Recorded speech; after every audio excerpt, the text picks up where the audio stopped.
जय हिंद दोस्तों, नमस्कार। कैसे हैं आप सब लोग? उम्मीद है एकदम शानदार, लाजवाब, बेहतरीन, जिंदाबाद हैं और बहुत ही शानदार तरीके से आप सब लोग अपनी तैयारी कर रहे होंगे, पढ़ाई कर रहे होंगे। आशा करूंगा कि एक बेहतर अंदाज में आप सभी ने तैयारी शुरू कर दी होगी और आपके लिए कामना करूंगा कि आप सब एकदम स्वस्थ रहें, अच्छे रहें, मस्त रहें, ज़बरदस्त रहें। आप सभी का पहला क्वेश्चन होगा कि सर क्लास लेट क्यों हुई है। तो मैं आपको बता दूं कि आप सभी का एक इश्यू आ रहा था कि वीडियो में एमबी बहुत लग रही हैं। ये शायद आपका इश्यू था, तो अभी उसमें थोड़ी सी फेरबदल हुई है जिसके कारण आपकी क्लास लेट हुई है। और ये एक डेमो भी है। प्लीज़ आप मुझे एक बार बता देना कि इस क्लास के बाद क्या टेलीग्राम ग्रुप में बता देना क्या एमबी बहुत ज़्यादा तो कंज्यूम नहीं हो रही है आपकी। ये क्लास एक डेमो के रूप में है, इसमें कुछ बदलाव हैं सेटिंग्स में, तो आपकी एमबी शायद बहुत कम खर्च होंगी। आप मुझे एक बार टेलीग्राम ग्रुप में बता देना अगर ज़्यादा एमबी इसमें भी खर्च हो। तो चलिए फिर, वैसे ही थोड़ी सी देरी हो गई है सेटिंग्स के चक्कर में, शुरू करते हैं आज की क्लास को। आ जाएंगे सभी लोग एक बार और मुझे बताइए अपने हालचाल क्या होता है। ठीक है, अभिषेक दुबे कह रहे हैं गति के तीनों समीकरणों में एस क्या होता है। भाई एस जो है वो डिस्प्लेसमेंट होता है, विस्थापन होता है। बहुत ही बढ़िया तरीके से मैंने लिख भी दिया था। देखिए, अगर मेरे पास पीडीएफ है, नहीं गति के समीकरण वाली पिछली पीडीएफ होगी, उसमें मैंने बहुत अच्छे तरीके से लिख भी दिया था कि ये होता है आपका डिस्प्लेसमेंट। चलिए एक बार सभी लोग आ जाएंगे। अभी हमारे साथ जुड़ चुके हैं नंदनी हैं, परवेज आलम हैं, विधि ठाकुर हैं, अभिषेक दुबे हैं, राहुल हैं, अमित मौर्य हैं, वंदनी हैं और निशा तोमर हैं, और ये अमित भी हमारे साथ हैं। सभी दोस्तों का बहुत बहुत बहुत बहुत बहुत सारा स्वागत है। अपने हालचाल बताइए सभी लोग, आप सब लोग कैसे हैं?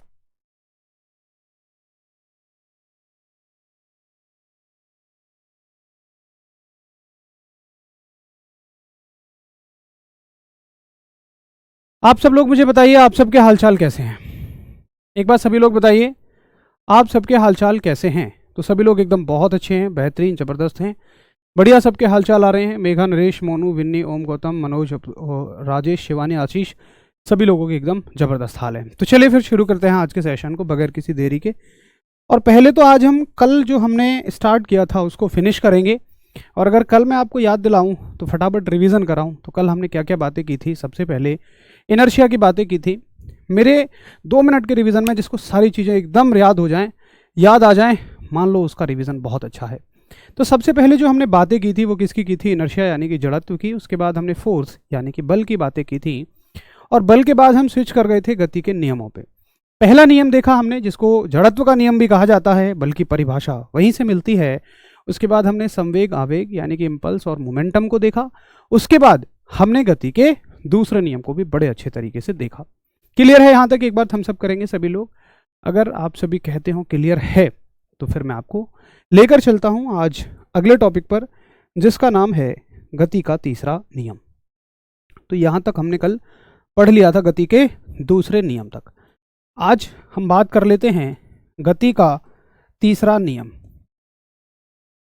गति का तीसरा नियम यानी कि third law of motion. Third law of motion, गति का तीसरा नियम। ठीक है, आइए चलो बात कर लेते हैं एक बार कि क्या आपको पढ़ना है गति के तीसरे नियम में। सभी को क्लियर है? चलो बहुत बढ़िया, सभी के थम्स अप हैं, सभी को क्लियर है। तो देखिए, गति का तीसरा नियम आपसे ये कहता है कि जैसा आप बोओगे वैसा काटोगे।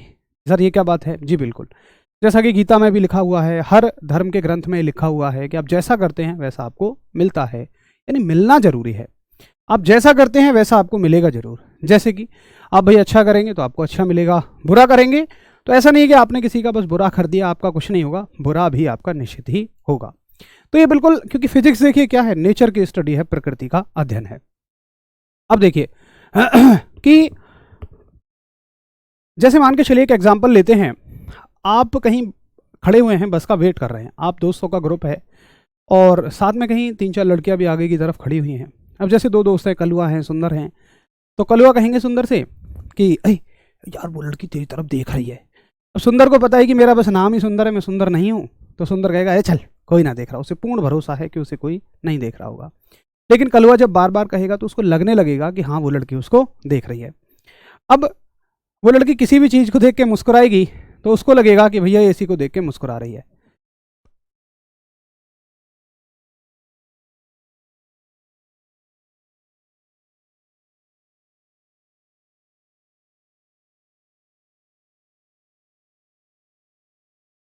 वीडियो क्वालिटी इम्प्रूव करिए, क्वालिटी गड़बड़ हो रही है। ठीक है भाई, चलिए इम्प्रूव करवाते हैं क्वालिटी का। देख लेते हैं एक बार कि क्वालिटी में क्या दिक्कत है। पीएच मान कब पढ़ाएंगे बबलू? फिजिक्स का टॉपिक नहीं है, पीएच मान तो केमिस्ट्री में आएगा।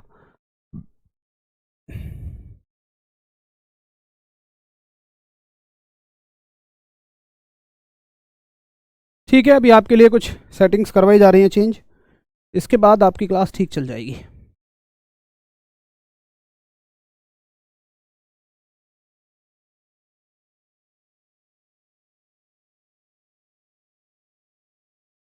थोड़ा सा ना बच्चों बफरिंग जाएगी, है ना? अभी जब क्वालिटी चेंज होगी तो थोड़ा सा बफरिंग होगी, एक बार देख लीजिए।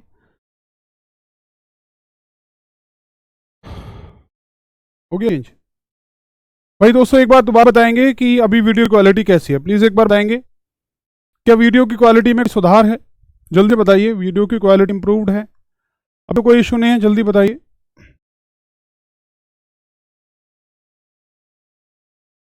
सही है, बढ़िया है, गुड क्वालिटी। ठीक है, चलिए। तो फिर हम कहाँ थे?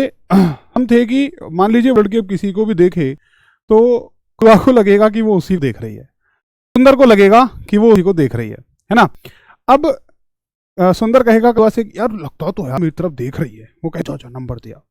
तो सुंदर चला आएगा और एक पर्ची पे लेकर नंबर दे देगा। तो सुंदर कहेगा जी लो ये हमारा नंबर है। अब सुंदर ने नंबर दिया, वहां से भी एक नंबर आएगा, लेकिन वो नंबर फोन नंबर नहीं होगा, वो चप्पल का नंबर होगा जो उस लड़की के पैर में 6 होगा, और जब सुंदर के गाल पे छपेगा तो वो 9 हो जाएगा। यानी कि आपने जो नंबर दिया, मतलब आप नहीं, सुंदर ने, आप ऐसी हरकतें नहीं करते होंगे उम्मीद है, सुंदर ने जो नंबर दिया वो एक क्रिया थी, वो एक एक्शन था, और उस लड़की ने जो नंबर दिया वो एक रिएक्शन थी। तो इस दुनिया में हर एक एक्शन की एक रिएक्शन मिलती है। आइए कुछ और एग्जांपल्स की मदद से इसको समझने की कोशिश करते हैं।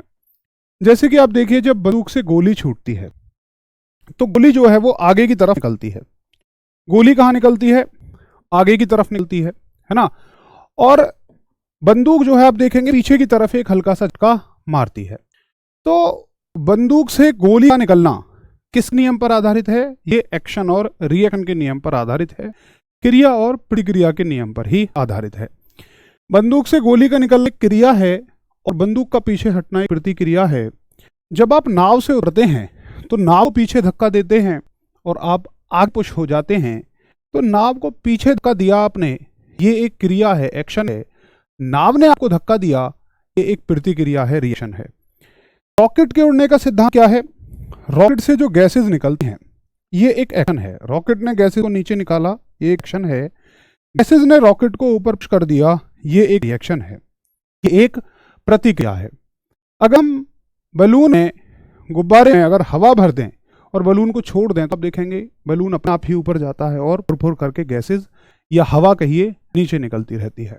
तो गैसेज का या हवा का नीचे निकलना एक एक्शन है। बलून से गैसेज का या हवा का नीचे निकलना एक एक्शन है, और बलून का ऊपर उड़ना एक रिएक्शन है।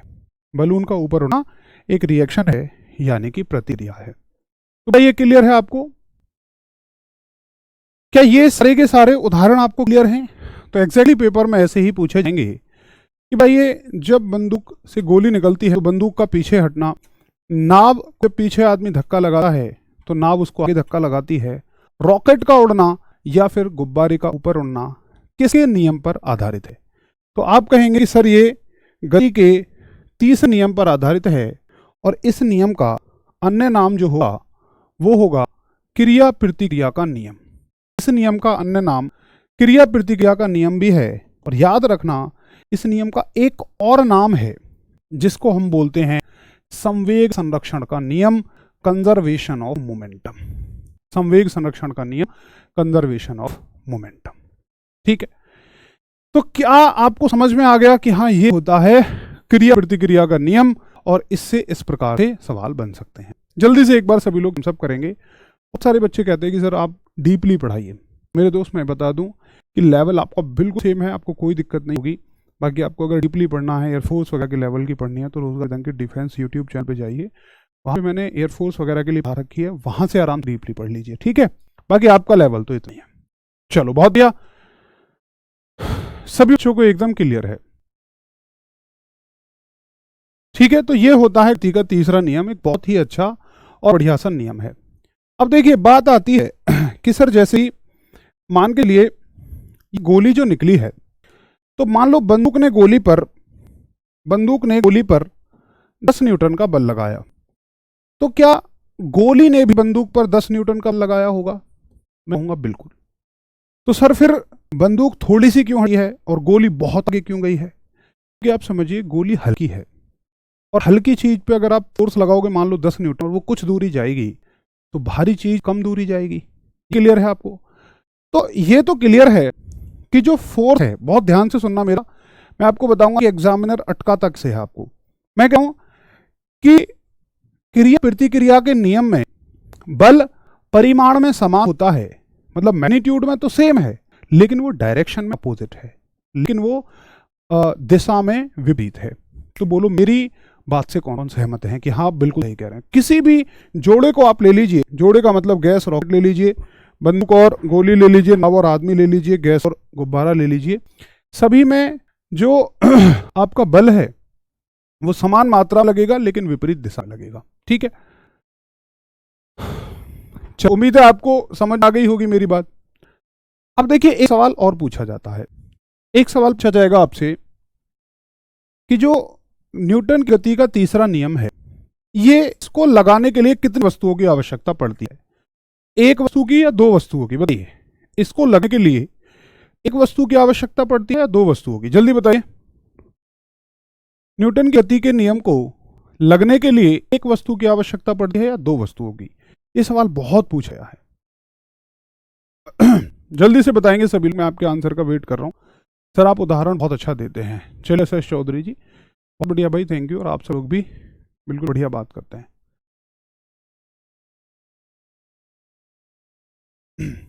दो वस्तुओं की आवश्यकता पड़ती है ना, तो बिल्कुल याद रखना कि हमेशा क्रिया प्रतिक्रिया के नियम में हमेशा दो वस्तुओं की आवश्यकता पड़ती है। एक वस्तु बच्चे इसलिए सोच लेते हैं कि मान लीजिए रॉकेट करना है तो केवल रॉकेट है, या गोली का निकलना है तो केवल गोली है। बच्चे एक चीज पे फोकस कर जाते हैं, जबकि दो वस्तुएं हमें हमेशा चाहिए। उम्मीद है आपको एग्जाम्पल से बिल्कुल क्लियर हो गया होगा। ठीक है जी। अब इसमें एक लास्ट टॉपिक आपका आता है जिसका नाम है लिफ्ट। मैं इसको लिख के पाऊंगा क्योंकि आपको चीजें समझ में बेहतर आएंगी। लिफ्ट, अगला मुद्दा आता है आपका लिफ्ट का। अब देखिए आप मुझे बताइए कि अगर एक लिफ्ट, आपने बहुत सुना होगा कि लिफ्ट अगर ऊपर नीचे जाती है तो हमारे वेट में कमी हो जाती है, हमारे भार में कमी हो जाती है। बिल्कुल आपने पढ़ा होगा।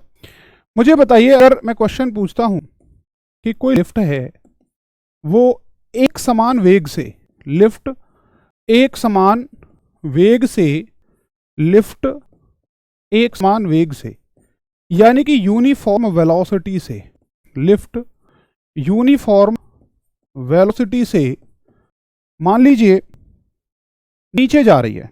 लिफ्ट यूनिफॉर्म वेलोसिटी से कहां जा रही है? नीचे जा रही है।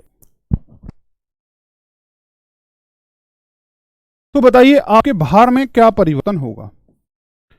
नीचे जा रही है यानी कि लिफ्ट डाउन जा रही है, तो बताइए आपके भार में क्या परिवर्तन होगा?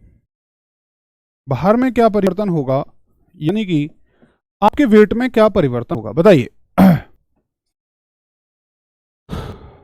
आपके भार में क्या परिवर्तन होगा अगर लिफ्ट एक समान गति से नीचे आ रही है?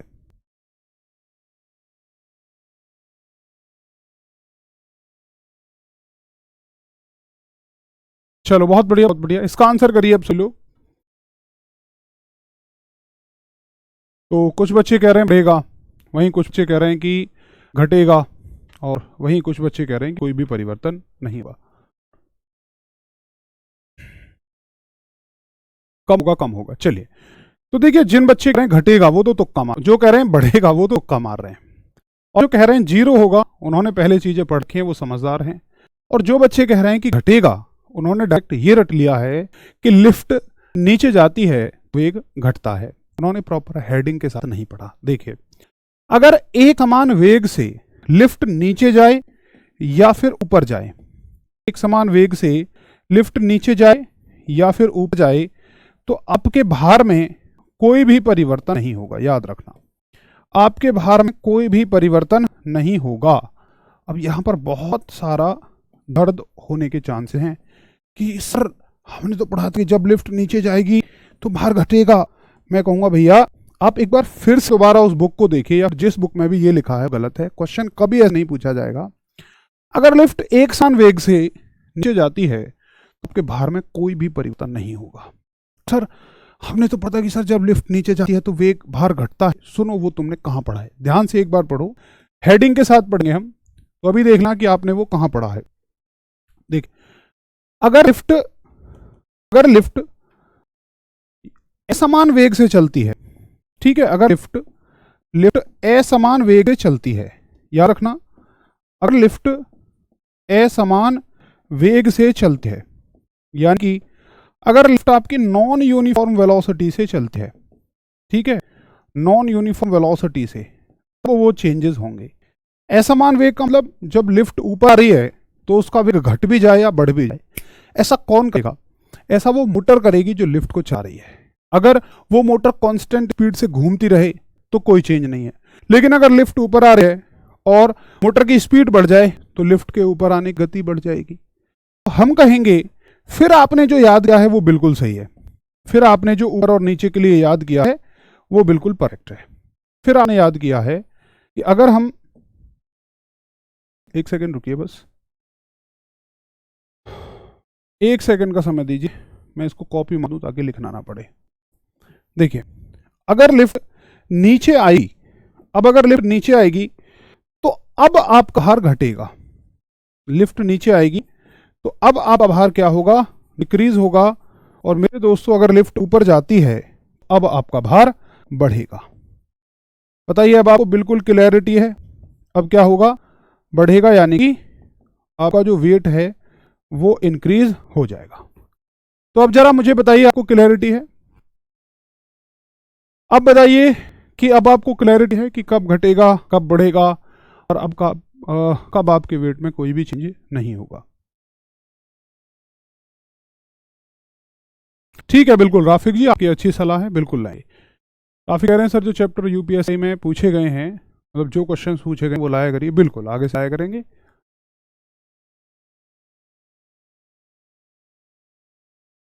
ठीक है, अभी बताइए क्या सभी को क्लियर है?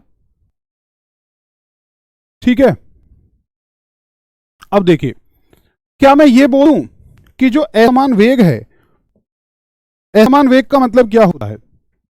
नॉन यूनिफॉर्म वेलोसिटी का क्या मतलब होता है? नॉन यूनिफॉर्म वेलोसिटी का मतलब है एक्सेलरेशन। क्या मैं बोल सकता हूं?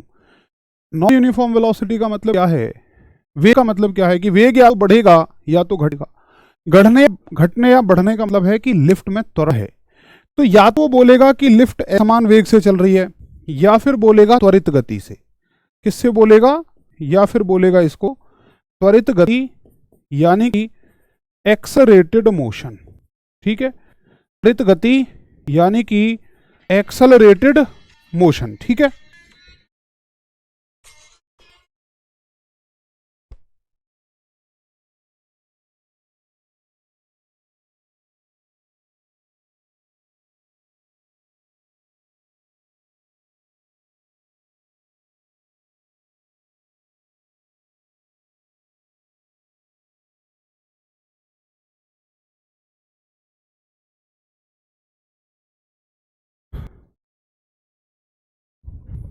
ठीक है जी, चलिए तो आपको समझ में आ गया हो। अब देखिए एक अगला केस आता है, नंबर 3 केस है कि देखिए जो मोटर इस लिफ्ट को ऊपर और नीचे लेकर जा रही है, अगर उस मोटर से लिफ्ट का तार ही टूट जाए तो अब लिफ्ट किसकी वजह से नीचे आएगी? देखें जरा, कौन बता सकता है? तो लिफ्ट अपने आप नीचे आएगी, और मुझे बताओ लिफ्ट को नीचे कौन खींचेगा? ऐसी अवस्था को हम बोलते हैं, जब लिफ्ट का तार टूट जाए तो उसको बोलते हैं फ्री फॉल, यानी कि इसको बोलते हैं स्वतंत्र गति। अगर लिफ्ट स्वतंत्र गति से नीचे आए तो मुझे बताइए कि किसी भी व्यक्ति को, उसमें बैठे हुए व्यक्ति को अपना भार कैसा लगेगा, अपना वेट कैसा लगेगा? बताइए जल्दी से। लिफ्ट कैसे चलती है? शेख गौतम जी, हमें कोई इलेक्ट्रिशियन थोड़ी बनना है भाई, हमें बस उतना करना जितने से हमारा क्वेश्चन आएगा। आप बहुत अच्छा पढ़ाते हैं सचिन, थैंक यू भाई। ग्रेविटेशनल फोर्स वजह से, वेरी गुड। एक समान त्वरण से चलेगी तो यूनिफॉर्म वेलोसिटी का केस होगा क्या सर? अरे भाई साहब, क्या नाम तुम्हारा, राज प्रसाद जी, तुमने तो प्रसाद बांट दिया। एक समान गति और एक समान त्वरण कैसे हो जाएगा? अगर एक समान गति है तो त्वरण शून्य है, ठीक है। आप शायद पिछली क्लास नहीं ली है। एक समान गति का मतलब त्वरण शून्य होता है, ग्रेविटी की वजह से आएगी। Very good. तो इस अवस्था को बोलते हैं जब कोई बॉडी ग्रेविटी की वजह से नीचे आती है, गुरुत्वाकर्षण की वजह से नीचे आती है, उसको हम फ्री फॉल बोलते हैं। और फ्री फॉल की अवस्था में अगर उस लिफ्ट में बैठे रहें, लिफ्ट का तार टूट जाए, लिफ्ट अपने आप नीचे आए, तो आपको महसूस होगा कि अंदर कोई भार नहीं है।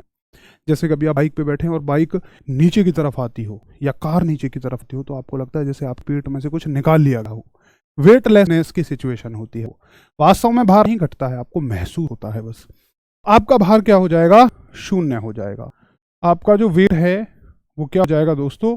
आपका वेट 0 हो जाएगा, ठीक है जी। तो आप चाहे यहां से नोट कर लीजिए या फिर यहां से नोट कर लीजिए। बेहतर तरीके से मैंने बड़े तरीके से लिख दिया है कि आपको भारहीनता महसूस होगी या आप कह सकते हैं वेटलेसनेस होगी। एक बार थम्स अप करिए अगर आपको क्लियर हो तो। अगर क्लियर है तो ये चैप्टर आपका ओवर हो गया है और फिर हम अगले मुद्दे पर चलते हैं। आज हम 2 बात और सीखेंगे। पहला टॉपिक सीखेंगे घर्षण, और दूसरा कुछ इंपॉर्टेंट इन्वेंटर्स हैं, आविष्कारक हैं, जिनको हम कहेंगे बहुत ही मजेदार अंदाज में ट्रिक्स के माध्यम से, ठीक है भाई। पेड़ से फल गिरने पर पेड़ का भार हो गया। अरे भैया अलग बात थोड़ी है, पेड़ से फल गिरेगा तो गिरते समय उसका भार 0 होगा, वेटलेसनेस फील होगी, ठीक है जी। चलिए तो अब करते हैं घर्षण की बात, यानी कि फ्रिक्शन की बात।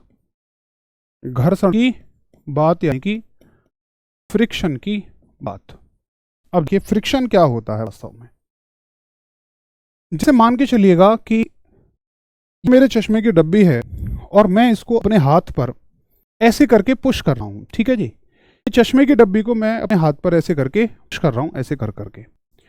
अगर मैं अपने हाथ और चश्मे की डब्बी का जो कांटेक्ट एरिया है, मतलब जहां पर ये संपर्क में, ये वाली जगह है, ये वाली जगह है, और मैं इसको माइक्रोस्कोप से देखूं, अगर मैं इसको माइक्रोस्कोप से देखूं, या आप ऐसे मान लीजिए कि मैं किसी टेबल पर इस डब्बी को खिसका रहा हूं। चलो मेरा हाथ तो फिर भी ऊंचा नीचा है, मान लो किसी टेबल पर बहुत चिकनी है, उस टेबल पर मैं इस डब्बी को ऐसे खिसका रहा हूं। तो देख कि होता क्या है अगर आप माइक्रोस्कोप से देखेंगे, हो सकता है नॉर्मल देखने में तो आपको टेबल ऐसी लगे कि ये टेबल है और मान लीजिए ये चश्मे की डब्बी है, ठीक है। लेकिन अगर आप माइक्रोस्कोप से देखेंगे आप ये पाएंगे दरअसल ऐसा है नहीं जैसा हमें दिख रहा है। अगर आप माइक्रोस्कोप से देखेंगे तो आप पाएंगे कि टेबल जो है ना आपकी, मान लो मैं ऊपर के सरफेस को माइक्रोस्कोप से देखता हूं तो वो बिल्कुल सीधा नहीं है, वो ऐसे करके टेढ़ा मेढ़ा सरफेस है। जो चश्मे की डब्बी का नीचे वाला हिस्सा है वो भी बिल्कुल सीधा नहीं है, वो भी ऐसा है, वो भी टेढ़ा मेढ़ा है, ठीक है। मान लो ऐसे करके वो भी टेढ़ा मेढ़ा है। ये कब पता लगेगा? हमें माइक्रोस्कोप से देखने में पता लगेगा। अब देखिए होगा क्या कि जैसे मान लीजिए ये मेरे पास टेबल है, चश्मे की डब्बी है। अब मैं देखिए फोर्स लगा रहा हूं मैं, आपको महसूस करिए मैं फोर्स लगा रहा हूं। क्या चश्मे की डब्बी चल रही है? नहीं। मैं फोर्स बढ़ाया, क्या चश्मे की डब्बी चल रही है? नहीं। मैंने और फोर्स बढ़ाया, क्या चश्मे की डब्बी चल रही है? नहीं। मैंने फोर्स बढ़ाया, चश्मे की डब्बी ने चलना शुरू कर दिया। चौथी बार में चश्मे की डब्बी ने चलना शुरू किया, 3 बार का फोर्स कहाँ गया? उससे पहले 3 बार का बल कहाँ चला गया? तो समझिए उस चीज को कि जो आप फोर्स लगा रहे थे, इसको आगे खींचने में जो आप फोर्स लगा रहे थे मेरे दोस्तों, वो वास्तव में आप ये जो दरारें हैं ना, ये जो गहराइयां हैं, ये जो गड्ढे हैं, आप इन तोड़ने में लगा रहे थे। क्योंकि ये जो है जब तक ये टूटेंगे नहीं तब तक ये सरफेस से ये चश्मे की डब्बी आगे नहीं बढ़ पाएगी। तो दरअसल आप कर रहे हो कि आप धक्का दे रहे हो इसको, जिससे कि ये टूट जाएंगी, और ये बहुत हल्की होती है, ना के बराबर। हमें माइक्रोस्कोप देखने पे इतनी बड़ी दिखेंगी, ये बहुत ना के बराबर होती हैं। तो इनको तोड़कर आप आगे बढ़ेंगे। ऐसा नहीं है कि इनको तोड़ोगे तो भैया सरफेस आप बेकार हो जाएगा, नहीं, वो खुरदरा हो जाएगा, बस हल्का सा चिकने सरफेस को बार बार ऐसे करिए, खुरदरा हो जाएगा। तो जो बल हमें इनको तोड़ने में लगाना पड़ा वो तुम्हारा वेस्ट हो गया। हम कह देते हैं कि वो बल कहाँ लगा, जो बल हमें इनको तोड़ने में लगना पड़ा वो गति की दिशा के विपरीत लगा। यानी ये तो क्या है, गति की दिशा, गति इधर हो रही है, इधर हो रही है, गति की दिशा यानी कि direction of motion, direction of motion. और ये क्या है, ये वो बल है जो इसको पीछे खींच रहा है। हमेशा मान लेते हैं कि इसको पीछे खींच रहा है, जो वास्तव में पीछे कोई नहीं खींचता है, पीछे कोई नहीं खींचता है, हमेशा बस मान लेते हैं, क्योंकि ये विरोध कर रहा है, हमारी गति का विरोध कर रहा है। तो हम कह रहे हैं कि अगर हम चश्मे की डब्बी को आगे ले जाना चाहते हैं तो ये हमें बस पीछे लेकर आ रहा है। तो जो हमारी गति का विरोध करता है उसको बोलते हैं हम घर्षण बल, यानी कि फ्रिक्शन फोर्स। Friction force. तो सवाल आएगा कि घर्षण बल हमेशा किसके विपरीत लगता है? घर्षण बल हमेशा किसके विपरीत लगता है? तो ऑप्शंस होंगे आपके सामने, ऑप्शंस होंगे। क्वेश्चन होगा घर्षण बल हमेशा किसके विपरीत लगता है? ठीक है, फ्रिक्शन फोर्स हमेशा किसके ऑपोजिट लगता है? ऑप्शन होंगे गति की दिशा, यानी कि direction of motion. B option होगा मान लो कुछ भी, सी कुछ भी, कि किसी की भी दिशा हो सकती है, लेकिन करेक्ट आंसर ऑप्शन क्या होगा? गति की दिशा के विपरीत लगता है। तो घर्षण बल हमेशा एक ऐसा विरोधी बल है, घर्षण बल हमेशा एक ऐसा विरोधी बल है जो गति की दिशा के विपरीत लगता है और आपकी गति का विरोध करता है। एक बार बता दीजिए, इतना क्लियर हो जाएगा। शुभम मलिक का एक डाउट है भाई, बहुत सारे बच्चों का ये डाउट है इसका, या तो आप लोग यार बीच बीच में से क्लास ले होंगे, ऐसा है क्या कि चलो आज ये क्लास भी ले लेते हैं, क्योंकि ये क्लास, ये डाउट मैं लगातार 3 दिन से बता रहा हूँ, ग्रुप पे भी बता रहा हूँ कि भाई साहब इस क्लास से आप असिस्टेंट ऑपरेटर का नहीं पढ़ सकते, हेड ऑपरेटर का नहीं पढ़ सकते, उनका लेवल ज़्यादा है, उनका लेवल अलग है। बीच बीच में से क्यों क्लास लेते हो? कोई बेनिफिट थोड़ी होगा, फिर तो आपको समझ ही नहीं आएगा कभी भी। बहुत बढ़िया, वेरी गुड। गति की दिशा के अपोजिट। तो आपको समझ में आ गया कि क्या होता है फ्रिक्शन फोर्स, क्या होता है घर्षण बल।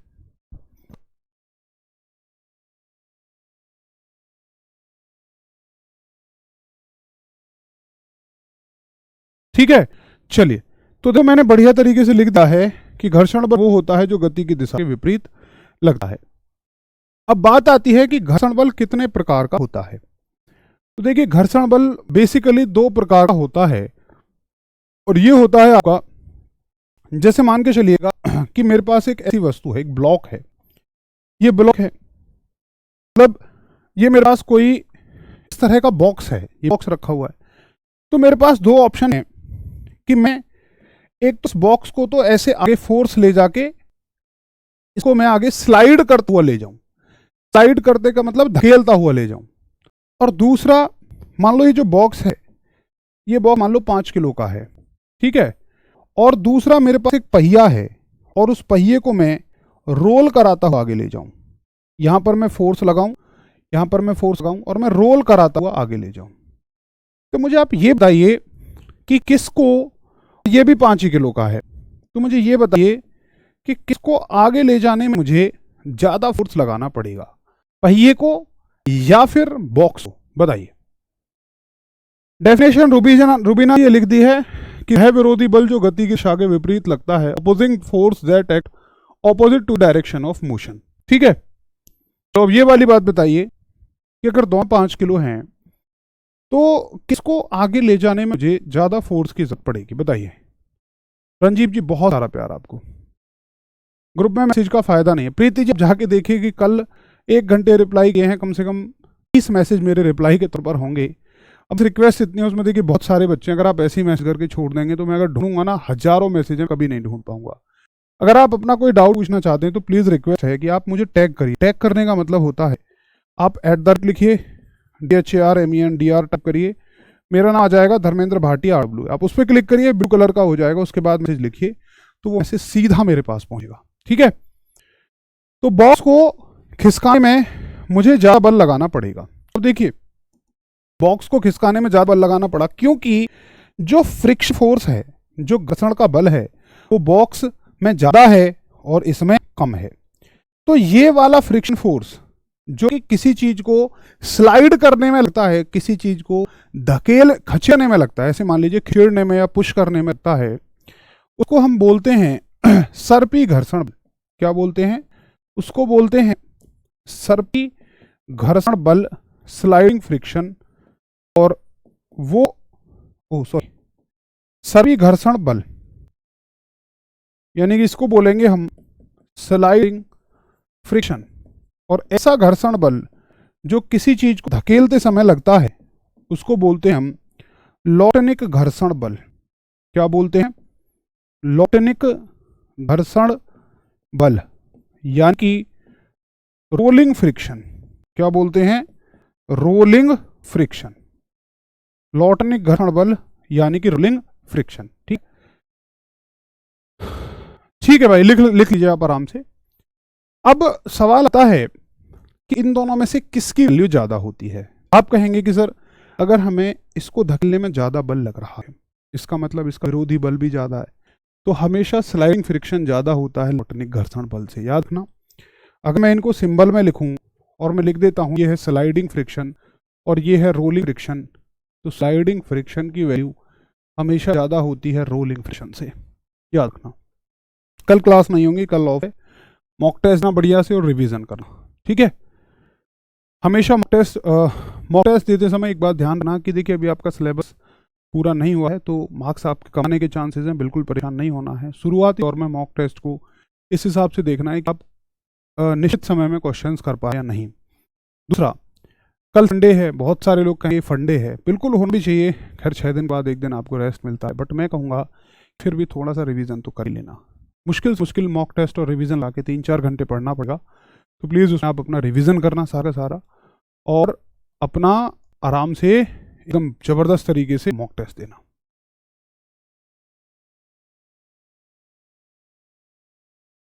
ठीक है जी, तो बताइए एक बार सभी को क्लियर है?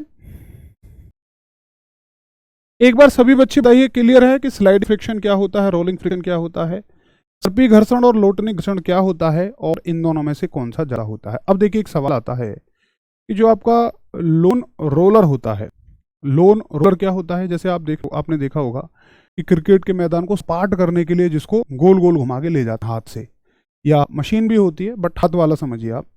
सवाल आएगा कि उसको स्लाइड करना ज़्यादा आसान है या फिर रोल करना, यानी कि उसको खचेड़ना ज़्यादा आसान है या फिर उसको धकेलना ज़्यादा आसान है। तो मेरे हिसाब से अगर कोई गोल चीज़ है तो भाई उसको रोल करना ज़्यादा आसान है, यानी कि धकेलना ज़्यादा आसान है। इस प्रकार के प्रश्न पूछे जाते हैं। बिल्कुल जैसे कि गैस सिलेंडर, बहुत बढ़िया। गैस सिलेंडर को आप अगर स्प्रिंग करके ले जाएंगे, यानी कि स्लाइड करके ले जाएंगे तो बहुत मुश्किल पड़ेगा, बट अगर रोल करके ले जाएंगे तो ये बहुत ही आसान पड़ेगा। ठीक है, सुबह 6 बजे मॉक टेस्ट होता है आपका, जो कि आपको रोजगार विद अंकित एप्लीकेशन पर मिलेगा, बिल्कुल फ्री में, फ्री वाले मॉक टेस्ट के सेक्शन में। ठीक है जी, इस बैच से सीएसएफ की बिल्कुल प्रिपरेशन हो जाएगी। मैं कह रहा हूँ जनरल साइंस जब भी पूछी जाती है उस हर एक एग्जाम की इससे प्रिपरेशन बहुत बढ़िया आपकी हो जाएगी। तो बताइए क्लियर है सभी को? रोल करना ज़्यादा आसान होता है, बहुत बढ़िया, बहुत बढ़िया, वेरी गुड। रोल करना ज़्यादा आसान होता है। इस प्रकार के क्वेश्चन भी इसे बनते हैं। लाजवाब, शानदार बच्चे हैं, एकदम बेहतरीन जबरदस्त तरीके से आप सीख रहे हैं, समझ रहे हैं। देखिए मुझे एक बात बताइए कि फ्रिक्शन हमारे लिए नुकसानदायक है या फिर हमारे लिए लाभदायक है। मैं कुछ फ्रिक्शन की बात आपको बता देता हूँ। जैसे आपने देखा होगा कि जब टायर, जो आपकी कार होती है या फिर जो आपकी बाइक होती है, जब रोड पर चलती है तो भयंकर उसके टायर गर्म हो जाते हैं या घिस जाते हैं। वो सिर्फ और सिर्फ फ्रिक्शन की वजह से होता है। दूसरा, अगर आप देखेंगे तो जैसे आप गरारी बोलते हो, ये गियर होते हैं वास्तव में। अब ये गियर क्या होते हैं, आपस में अटैच होके चलेंगे ऐसे करके, इनके टूथ ऐसे होते हैं आपस में, और ये आपस में ऐसे कर चलेंगे। ये यहाँ पैने भी होते हैं बहुत ज़्यादा, इनके आरपीएम भी बहुत ज़्यादा होते हैं, चक्कर इनके एक एक सेकंड में बहुत सारे होते हैं। मान लो 1200 चक्कर है, तो अगर मान लो कोई एक चीज़ इसको 1 सेकंड में 1200 घिसेगी, आप खुद अपने नाखून से अपनी उंगली को घिस के देखना, 1 सेकंड 1200 बार आपकी उंगली से ब्लड निकल आएगा 2 मिनट में, यानी कि ये इसको घिस रही है, तो ये पार्ट्स भी घिसते ही होंगे। तो जरा मुझे आप ये बताइए कि फ्रिक्शन यानी कि घर्षण हमारे लिए नुकसानदायक है या फिर हमारे लिए लाभदायक, यानी कि प्रॉफिटेबल है या लॉसेबल है? चलो, तो कुछ बच्चे कह रहे हैं लाभदायक है और कुछ बच्चे कह रहे हैं कि जी ये नुकसान पहुंचाता है, और कुछ बच्चे कह रहे हैं ये दोनों हैं। तो दोनों वाले बिल्कुल जीत गए आप। देखो दोस्तों, ये तो हमने नुकसान वाली बात मैंने आपको इसलिए बताई ताकि आपको एक हिस्सा ही समझ में आए। दूसरे हिस्से को देखिए कि इसके फायदे क्या हैं। मुझे एक बात बताइए कि जैसे कीचड़ हो जाती है तो आप स्लिप होने लगते हैं, या वही बाइक या कार कीचड़ में स्लिप होने लगती है, क्यों? क्योंकि जमीन पर चलने के लिए हमें फ्रिक्शन चाहिए, हमें हो या वाहन हो। क्यों? कि जब तक हम जमीन को पीछे नहीं पुश करेंगे, एक्शन नहीं देंगे, तब तक जमीन हमें रिएक्शन नहीं देगी। हम प्रतिक्रिया की वजह से चल पाते हैं, क्रिया दे रहे हैं। देखो चलने का तरीका देखो, आप अपना, आप जमीन को पीछे पुश कर रहे हैं, जमीन आपको आगे पुश कर दे रही है। लेकिन अगर सड़क चिकनी है तो हम हो या टायर हो, वो जमीन को पीछे पुश ही नहीं कर पाएगा, ऐसे स्लिप हो जाएगा। स्लिप होने का मतलब क्या? पुश नहीं कर पा रहा। अब पुश नहीं कर पाएगा, जैसे आप अपने हाथ ऑयल लगाइए फिर पुश करके दे, नहीं कर पाएंगे, आपका हाथ फिसल जाएगा, जमीन रिएक्शन नहीं दे पाएगी। यानी कि हमारे चलने में या फिर वाहनों के चलने में फ्रिक्शन ही कामयाब होता, मतलब फ्रिक्शन ही वजह होती है, फ्रिक्शन के बगैर नहीं चल सकते हैं। दूसरा, आप कॉपी पे लिख रहे हो, आप देखिए, जैसे मान लीजिए मैं यहाँ पर लिखना शुरू करता हूँ, तो अगर मैं यहाँ पर फ्रिक्शन लिखूंगा ना, तो ये फ्रिक्शन की वजह से ही संभव है। मैं ऐसे लिखूँ आर, तो अपोजिट डायरेक्शन में एक फ्रिक्शन लग रहा है। अगर ये बहुत चिकना हो, मतलब 100% चिकना हो, हालांकि कोई भी चीज़ 100% चिकनी कभी हो नहीं सकती, बट अगर ये 100% चिकना हो तो इस पर स्लिप हो जाएगा और कभी हम नहीं लिख पाएंगे। तो फ्रिक्शन हमारे लिए फ़ायदेमंद भी है और फ्रिक्शन हमारे लिए नुकसानदायक भी है। अब जब ऐसी चीज़ें बहुत हैं हमारी ज़िंदगी में जो फ़ायदेमंद भी नुकसानदायक भी हैं, जैसे आपका एक दोस्त है जो आपको उल्टा पल्टा ज्ञान देता है, लेकिन दोस्त है तो भाई हमें उसको अपनी ज़िंदगी में रखना भी है, और ज़्यादा भी नहीं रखना, तो हम क्या करते हैं, उससे थोड़ी सी हल्की सी दूरी बना के रखेंगे। वैसे ही फ्रिक्शन के हम बहुत ज़्यादा नज़दीक नहीं जाएंगे, दूर बना के रखेंगे। इसलिए ही हम मशीन्स में, आपने देखा होगा, लुब्रिकेशन यूज़ करते हैं। लुब्रिकेशन का मतलब मशीन के पार्ट्स को हम चिकना करके रखते हैं, चाहे तुम्हारी भाषा में मोमी लाल, उसको बोलते हैं मोबिल ऑयल, चाहे मोबिल ऑयल की मदद से रखें या फिर ग्रीस की मदद से रखें या फिर अन्य किसी कारण की वजह से चिकना करके रखें। तो अगर आप 10th यूपी बोर्ड से पढ़े हों तो एक ऐसे आता था कि घर्षण एक आवश्यक बुराई है, friction is a necessary evil. तो फ्रिक्शन एक आवश्यक बुराई है। आवश्यक बुराई का मतलब ये आवश्यक भी है हमारे लिए और बुरा भी है। तो मैंने इसके लाभ लिख दिए हैं, इसके बेनिफिट्स लिख दिए हैं, और इसके बेनिफिट्स देखिए चलने में है, लिखने में है, वाहनों में ब्रेक लगाने में, ब्रेक लगाने में भी यही होता है। इसके लॉसेस क्या होते हैं, इसकी वजह से हानियां क्या होती हैं, एनर्जी की हानि है, उसके साथ साथ जो पुर्जे हैं उनका घिसाव है, पुर्जों का घिसाव भी है, पुर्जों का घिसाव यानी कि tearing of parts, tearing of parts, automobile parts का घिसाव भी है। ठीक है। ऊर्जा की हानि कैसे, आप देखा होगा कि रोड पर जब कार चलती है ना तो बहुत उसके टायर गर्म हो जाते हैं। वही तो है कि आधी एनर्जी तो हीट में ही चली, हीट का हमारे लिए कोई यूज तो है नहीं वहां पे। ठीक है जी, चलो, तो ये बात होगी इसके बारे में, घर्षण के बारे में। बात आती है कि ठीक है, अगर हम घर्षण को थोड़ा सा कम भी करें तो कैसे कम करते हैं। तो देखिए, घर्षण को कम करने के बहुत सारे तरीके हैं। पहला तो तरीका है, आप चिकनाई का उपयोग कर लीजिए, जैसा कि मैंने आपको बता दिया। चाहे तो आप लुब्रिकेशन का इस्तेमाल करिए, या फिर आप चाहे तो लुब्रिकेशन डाल लीजिए या फिर आप ग्रीस वगैरह डाल लीजिए, यानी कि कुछ भी चिकनाई वाली चीज़ डाल लीजिए।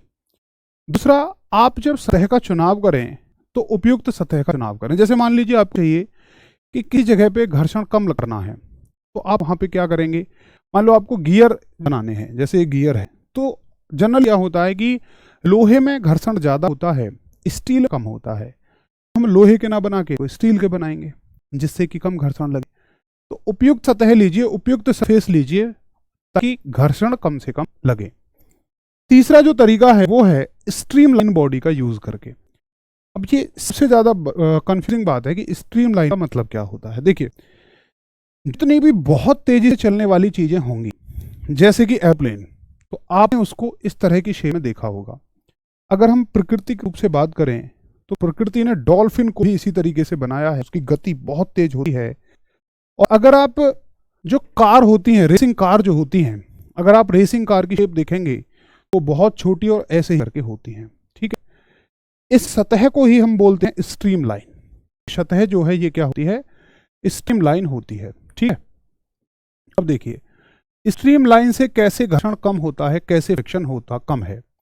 तो पहली बात तो यहाँ जो फ्रिक्शन है वो किस वजह से है, वो या तो एयर का फ्रिक्शन है या वाटर का फ्रिक्शन है। जैसे एरोप्लेन और गाड़ी के केस में ये आपका एयर का फ्रिक्शन है, और जो आपका व्हेल मछली है, मतलब डॉल्फिन मछली है, डॉल्फिन मछली के केस में ये फ्लूइड का फ्रिक्शन है, यानी कि द्रव का फ्रिक्शन है, पानी का फ्रिक्शन है। तो ऐसी शेप बनाने से होगा क्या कि चाहे आप हवा ले लीजिए या पानी ले लीजिए, वो क्या होगा, जैसे मान लो हवा आ रही है बहुत तेजी से, इसकी गति बहुत तेज होती है, हवा क्या होगी, ऐसे करके ऐसे सेपरेट होके चली जाएगी, यानी कि हवा यहाँ रुकावट नहीं बनेगी।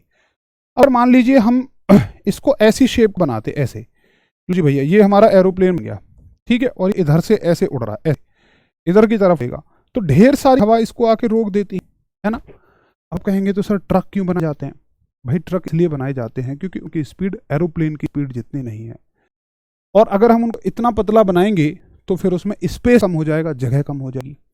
हालांकि हवा का घर्षण, हवा का फ्रिक्शन ट्रक पे बहुत ज़्यादा लगता है अगर वो हाई स्पीड में है।